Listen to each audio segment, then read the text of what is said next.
গামছা গায়ে দিয়ে কেন বসে আছে সেটাই ভাবছো তো। লাইট চলে গেছে দুপুরে খাওয়া দাওয়ার পর। আগের ভিডিওতে বললাম কাকাদের বাড়ি এসেছি।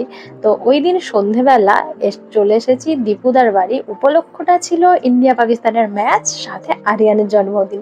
তো আসার পরেই অপর্ণা দিয়েছিল আমাদেরকে চিকেন পকোড়া, সাথে ওর নিজের হাতে বানানো পেরি পেরি মশলা, দারুণ দুটোই ছিল খেতে।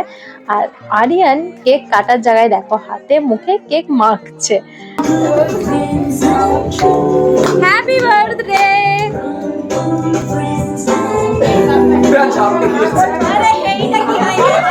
ফাইনালি কেকটা কাটা হলো। যদিও আরিয়ানের ইচ্ছা ছিল চটকাবে কেকটা, সেটা তো হলো না। এন্ড আমরা কেক খাওয়ার পর খেতে বসে গেছি, কারণ বাড়িও যাব। আর ওদিকে আজকে জিজুর বাড়িতেও নেমন্তন্ন, সেখানে যাওয়া হয়নি। খাবার প্লেটগুলো আমরা রুমের মধ্যে নিয়ে চলে এসেছি। ওখানে খাওয়া দাওয়া করে বাড়ি যাওয়ার জন্য বাইরে বেরিয়েছি। আর এখন বাজে 10:30। তারই মধ্যে দেখো রাস্তা পুরো ফাঁকা।